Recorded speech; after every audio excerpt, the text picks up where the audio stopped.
بسم الله الرحمن الرحيم.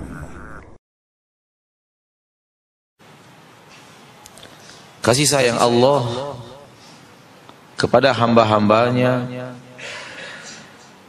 melebihi dan jauh lebih daripada kasih sayang seorang ibu kepada anaknya. Itu yang dikatakan Nabi kita Muhammad sallallahu alaihi wasallam. Lallahu arhamu bi'ibadihi min hadhihi biwaladiha. Sungguh Allah lebih mencintai hamba-hambanya, lebih menyayangi hamba-hambanya, lebih daripada sayang wanita ini kepada anaknya. Tak ada cinta di permukaan bumi yang lebih tulus dari cinta seorang ibu kepada anaknya. Tak ada cinta yang lebih suci di permukaan bumi melebihi cinta seorang ibu terhadap anaknya. Namun cinta Allah melebihi cinta ibu tersebut kepada anaknya.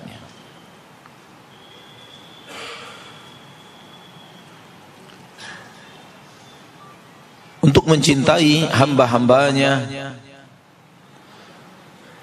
karena cintanya kepada hamba-hambanya, Allah turunkan Al-Quran. Allah utus Rasulnya Muhammad sallallahu alaihi wasallam. Di dalam penurunan Al-Quranul Karim dan diutusnya Rasulullah sallallahu alaihi wasallam yang mulia, Allah tabaraka wa ta'ala memberikan kepada manusia perintah-perintah dan memberikan kepada manusia larangan-larangan. Perintah dan larangan itu sering disebut agama. Perintah dan larangan itu sering disebut syariat. Di dalam agama, di dalam syariat yang Allah turunkan bersama kitabnya, bersama Rasulnya, terdapat perintah dan larangan. Dan perintah dan larangan tersebut bukanlah untuk memberatkan hamba-hambanya, bukanlah untuk menyusahkan hamba-hambanya, karena perintah dan larangan itu berangkat dari kasih sayang Allah kepada hamba-hambanya itu. Camkan ini di dalam hati kita yang dalam, bahwa Allah tabaraka wa ta'ala menurunkan Al-Quranul Karim untuk menyayangi kita. Dan Allah tabaraka wa ta'ala mengutus Rasul yang mulia pun untuk menyayangi kita.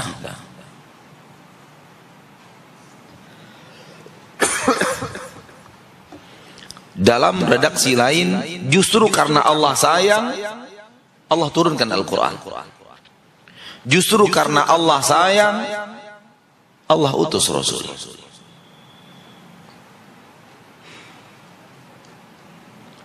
Ini adalah kebenaran yang tidak lagi bisa diragukan. Ini adalah haqqul yaqin.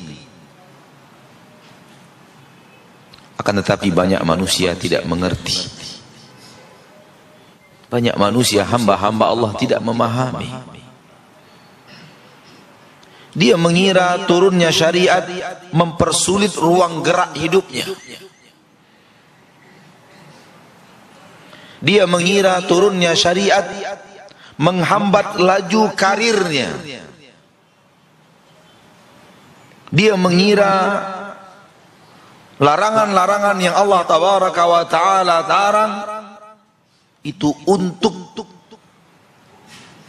bagaimana dia tidak bisa menikmati kehidupan di permukaan bumi ini dengan semaksimal yang dia akan nikmati. Dan semua itu waswasus syaitan. Semua itu adalah waswasnya syaitan. Bisikan-bisikan syaitan yang diberikan kepada manusia. Bantah, lawan waswas syaitan tersebut dengan apa yang tadi kita katakan, bahwa diturunkannya Al-Quran, diutusnya Rasul sallallahu alaihi wasallam adalah untuk menyayangi para hamba dan bukan untuk menyusahkan para hamba.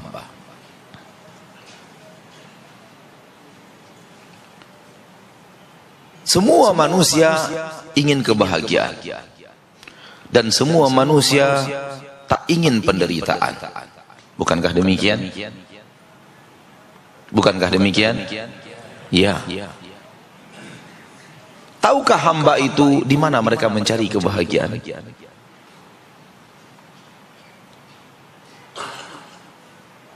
Tahukah manusia itu di mana kebahagiaan itu berada? Tahukah manusia itu di mana Allah menyembunyikan kebahagiaan?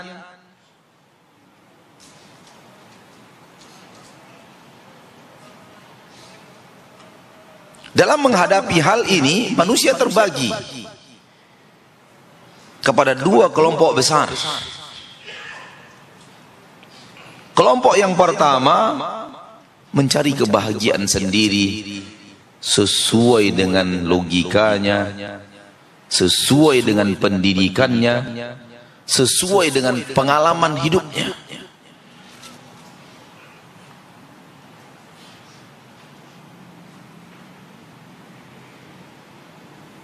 Dan kelompok manusia kedua adalah manusia yang mencari kebahagiaan melalui panduan-panduan Allah di dalam Al-Quran dan melalui panduan-panduan Allah melalui Rasulnya tercinta Muhammad sallallahu alaihi wasallam.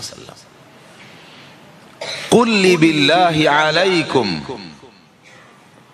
Ketika dua kelompok manusia ini bergerak mencari dan memburu kebahagiaan, kelompok manakah yang sampai kepada kebahagiaan?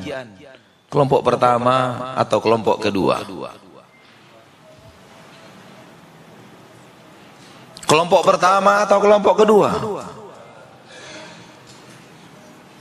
Di sini pada menjawab, di sini pada anteng diam. Ana nggak tahu kenapa. Apa karena di sini tadi sekelompok yang mengejar dengan perasaan, dengan pengalaman, ini kelompok agama, maka agama yang jawab gitu.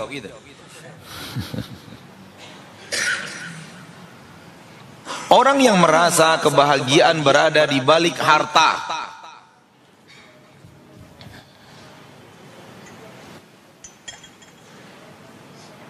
pengalaman hidupnya menunjukkan, pendidikannya menunjukkan, pengalaman-pengalaman pelajarannya, bacaan-bacaan hidupnya menunjukkan bahwa kebahagiaan akan ada di balik harta. Kemudian dia mengejar kebahagiaan dengan cara menumpuk-numpuk harta, dengan cara mengejar harta, habiskan waktu, habiskan kemampuan, habiskan segala usaha, semua untuk harta. Pertanyaannya, hanya dengan harta sampaikah manusia kepada kebahagiaan? Tidak. Tidak. Sekali lagi, tidak.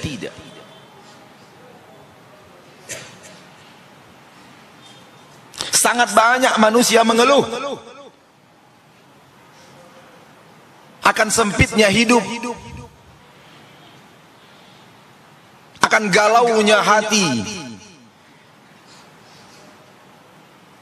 Namun dia orang kaya.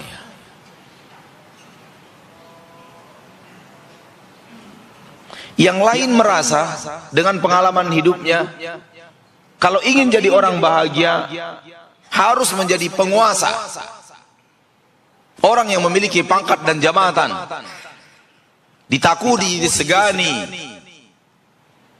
lalu dia habiskan umurnya untuk mengejar pangkat dan jabatan itu. Setelah dia sampai kepada pangkat dan jabatan yang dia idam-idamkan, bahagiakah dia? Murni karena itu, bahagiakah dia? Tidak. Sekali lagi tidak. Antum belum ketemu Presiden Jokowi aja. Kalau antum bertemu Presiden Jokowi dan Presiden Jokowi ngeluh kehidupannya kepada antum, tahulah antum tidak nyamannya jadi presiden.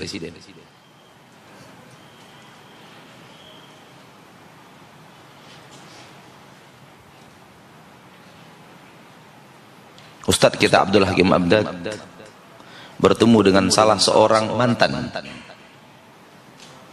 Ketua MPR Indonesia. Dan Ustadz bertanya kepadanya, menjadi Ketua MPR itu ni'mah atau musibah? Jawabannya musibah.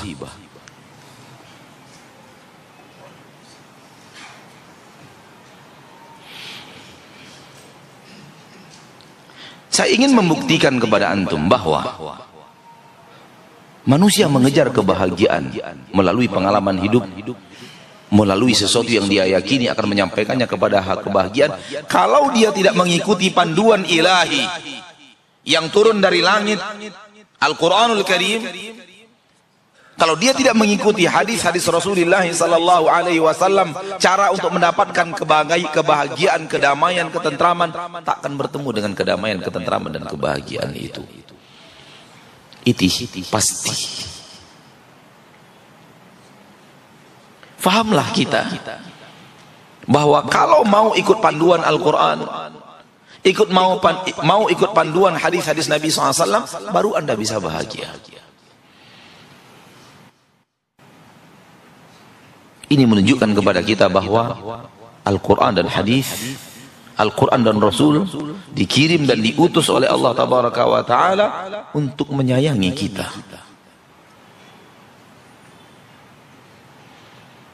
Sayang kalau kita yang akan disayangi Allah justru membelakangi Al-Quran dan hadis.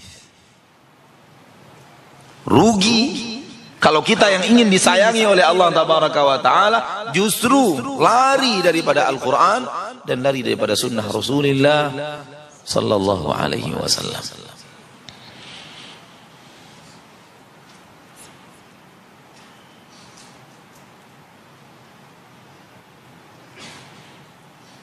Allah menurunkan Al-Quran, Allah mengutus Rasulullah sallallahu alaihi wasallam adalah untuk menyayangi kita, dan diantaranya adalah apa yang akan kita bicarakan pada kesempatan yang berbahagia ini. Karena kajian kita pada malam hari ini kita beri tema apa? Warning. Allah menurunkan Al-Quran, di dalamnya penuh dengan warning. Rasulullah sallallahu alaihi wasallam diutus oleh Allah banyak sekali menyampaikan warning. Ana ingin bertanya lagi, semoga antum juga tetap mahir menjawab. Warning-warning dari Allah, warning-warning dari Rasulullah itu untuk menyayangi kita atau untuk mempersulit gerak langkah kita? Untuk menyayangi. Barakallahu fikum. Sudah selesai kajian kita, udah pulang ya. Antum udah paham ternyata.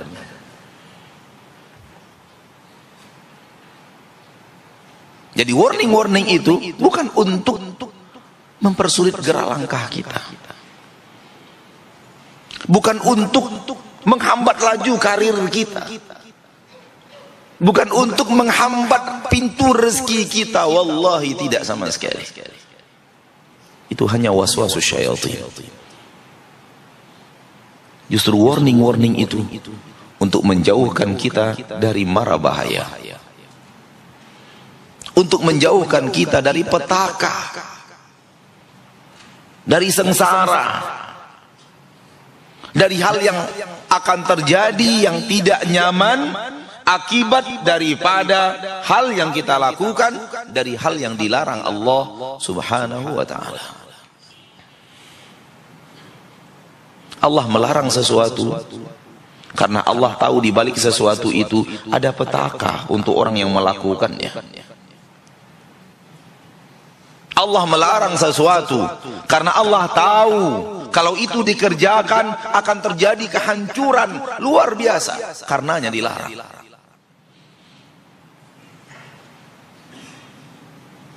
Dan kehancuran ini, petaka ini, mara bahaya ini bisa terjadi di dunia dan bisa terjadi di akhirat, dan yang terjadi di akhirat akan lebih parah daripada apa yang terjadi di dunia.